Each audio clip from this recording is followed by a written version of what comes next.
Hello નમસ્કાર ખેડૂત મિત્રો, સરળ એફ તમારું સ્વાગત કરે છે ફેનલ ફ્યુચર્સની અંદર, એટલે કે સોફ્ટ વરિયાળીની અંદર છે.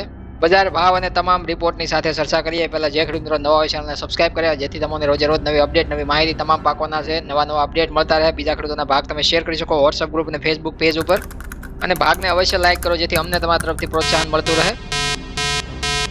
ઘણા બધા ખેડૂત મિત્રોની ફરમાઈશ ઉપર છે આ ભાગ બનાવવામાં આવ્યો છે. ઘણા બધા ખેડૂત મિત્રો છે વરિયાળીના ભાગ માટે ફરમાઈશ કરતા હતા, એના માટે ખાસ આ ભાગ તૈયાર કરવામાં આવ્યો છે. અને જે ખેડૂત મિત્રો જીરું અને વરિયાળીનું સાથે વાવેતર કરતા હોય છે એને પણ સમજવા મળી જાય. જીરુંનું વાવેતર કરતા હોય એના માટે તો ડેઈલી ભાગ છે અમે વારંવાર રજૂ કરતા હોઈએ છીએ, પણ વરિયાળીના ભાગ છે ઓછા રજૂ થતા હોય તો એની પણ થોડી માહિતી છે ખેડૂતોને મળતી રહે એ માટે ટૂંકો ભાગ તમારી સામે રજૂ કર્યો છે.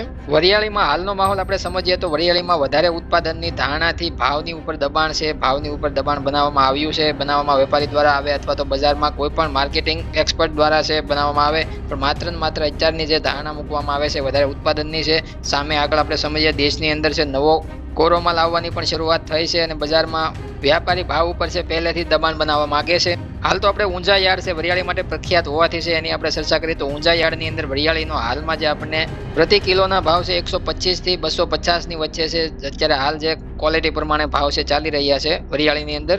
અને એકંદરે મણના ભાવ છે ગુજરાતની અંદર આપણે 20 કિલો પ્રતિ ભાવ જોઈએ તો 2,500 થી લઈને 5,000 ની વચ્ચે છે વરિયાળીના ભાવ છે આપણે ગુજરાત રાજ્યભરની અંદર છે જોવા મળે છે અલગ અલગ વિસ્તારોમાં ક્વોલિટી પ્રમાણે. હવે માર્કેટ એક્સપર્ટનું અત્યારે હાલ એવું માનવું છે કે જે મોટા બ્રોકરો છે જે બજાર ઉપર જે પોતે ધ્યાન કેન્દ્રિત કરતા હોય છે એનું હાલ અત્યારે એવું કહેવું છે કે જીરાની જેમ છે વરિયાળીમાં ગઈ સાલ વધારે ભાવ મળવાથી છે હાલ વાવેતર અને ઉત્પાદન છે વરિયાળીનું છે સારું જોવા મળશે, અને 2 ગણું છે વાવેતર છે ક્ષેત્રફળમાં જોવા મળે તો ઉત્પાદન પણ વધવાની સંભાવના છે વેપારીઓને વધારે પડતી જોવા મળતી હોય છે. બીજું કે હાલ અત્યારે આબુ રોડ વરિયાળીના શુભ આરંભ છે નવી આવકના એટલે કે શ્રી ગણેશ થયા છે. ઊંઝા યાર્ડમાં છે આબુ રોડ વરિયાળીની માંગ વધારે પડતી રહેતી હોય છે, અલગ અલગ વર્ષોમાં ઊંચા ભાવમાં પણ વેચાતી હોય છે. ક્વોલિટી વાઇઝ છે ભાવ છે એમાં થોડા સારા મળતા હોય છે ખેડૂતોને. હાલ તો નવા પાકનો જે ભાવ છે આપણે જોઈએ તો 100 થી 150 ની વચ્ચે છે પ્રતિ કિલો એ ભાવ છે આપણે વરિયાળીની અંદર જોવા મળે છે. વરિયાળીની અંદર છે આવકમાં જોઈએ તો જાણકારો એવું માને છે કે વરિયાળીની આવક છે જાન્યુઆરી એન્ડમાં શરૂ થશે, અને એન્ડ આવતા આવકો ધીમે ધીમે છે વેચવા માટે છે યાર્ડોની અંદર આવવા લાગશે. એવી રીતે તમારી જાણ ખાતર છે રાજસ્થાનની ચર્ચા કરીએ તો ફેબ્રુઆરી થી માર્ચ મહિના દરમિયાન છે આવકમાં વધતો ધીમો સુધારો આવકમાં થતો હોય છે રાજસ્થાનની અંદર. હાલ તો વરિયાળીની અંદર જોઈએ તો આપણે મોટા બ્રોકરો અને માર્કેટ એક્સપર્ટ અને વેપારીઓનું મંદી તરફ છે વલણ જોવા મળે છે વરિયાળીની અંદર. જેમ કે જીરુને લીધે છે વરિયાળીમાં પણ મંદીનું વલણ જોવા મળતું હોય એવું હાલ અમને લાગી રહ્યું છે, પણ તેજી માટે છે ઉત્પાદન ટાઈમ અને આવક આગામી સમયમાં ભાવ ઉપર છે સાચું ચિત્ર રજૂ કરશે એવું હાલ અમને લાગી રહ્યું છે.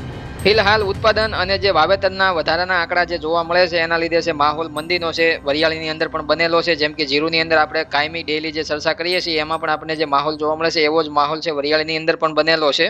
છતાં પણ આ સિઝનમાં જે નવું વાવેતર જોવા મળ્યું છે ગુજરાત કૃષિ વિભાગના આંકડા દ્વારા છે આપણે થોડું વધારે એમાં સમજીએ વરિયાળીની અંદર તો ગુજરાતમાં છે વાવેતર જે વરિયાળીનું ક્ષેત્રફળની દ્રષ્ટિએ જોઈએ તો 1 લાખ હેક્ટરથી વધી ગયું છે.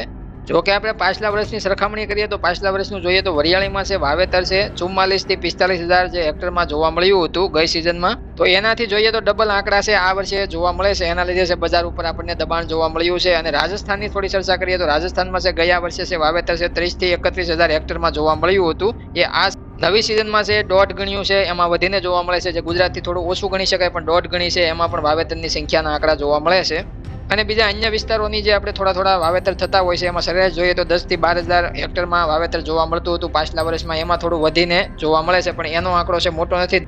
એ અલગ અલગ વિસ્તારને આપણે મેળવીએ તો વધીને આપણને જે આગલા વર્ષ કરતા છે 5,000 હેક્ટરની અંદર વધારો જોવા મળે છે. એટલે કે જે 10-12,000 હેક્ટરમાં વાવેતર આપણને સામાન્ય રીતે જોવા મળતું હોય એનાથી વધીને 10 થી 15,000 હેક્ટરમાં આ વર્ષે આ સિઝનમાં વાવેતર જોવા મળી શકે છે. તો આ તમામ વાવેતરના આંકડા ઉપર છે બજાર રિએક્શન આપતું જોવા મળ્યું વરિયાળીની અંદર. ફેનલ ફ્યુચર્સમાં છે ફેનલ ઉદ્યોગ એકંદરે વેચાણ માંગને પ્રભાવિત કરે છે. વૈશ્વિક પ્રાદેશિક દેશના સ્તર સંદર્ભમાં જથ્થા ડેટા વર્તમાન બજાર કદ બજાર આગાહી અન્ય ઉદ્યોગ અપડેટ સંદર્ભમાં જ્યારે ગુણાત્મક ડેટા બજારના ડ્રાઈવરો નિયંત્રણ વર્તમાન વલણો સાથે છે બજારમાં ઉત્પાદન છે કેવી ધારણા મૂકવામાં આવે છે અને ગઈ સિઝનમાં ઉત્પાદન કેવું જોવા મળે છે, નિકાસ છે કેવી ધારણા મૂકવામાં આવે છે, નિકાસ ગઈ સિઝનમાં કેવી જોવા મળે છે, આ તમામ ડેટા ઉપર ફરીથી બીજો ભાગ છે રજૂ કરવામાં આવશે. વરિયાળીનો પ્રથમ ભાગની અંદર છે સામાન્ય મુદ્દા લીધા છે ટોપિકની અંદર, અને તમને ભાગ છે ટૂંકો જોવા માટે ફાયદાકારક બની શકે એ માટે ભાગ છે લાંબો નથી બનાવવામાં આવ્યો. વર્તમાન સમયમાં એટલે કે આવનારા દિવસોમાં 10-15 દિવસમાં છે ભાવ ઉપર કેટલું દબાણ જોવા મળે તો પ્રતિ કિલો છે આપણે 50 થી 80 રૂપિયા સુધીનો ઘટાડો છે આપણે વરિયાળીની અંદર સારી ક્વોલિટીમાં વધુ અને નબળી ક્વોલિટીમાં થોડો ઓછો એવી રીતના ઘટાડો છે જોવા મળે, કારણ કે વેપારીઓ છે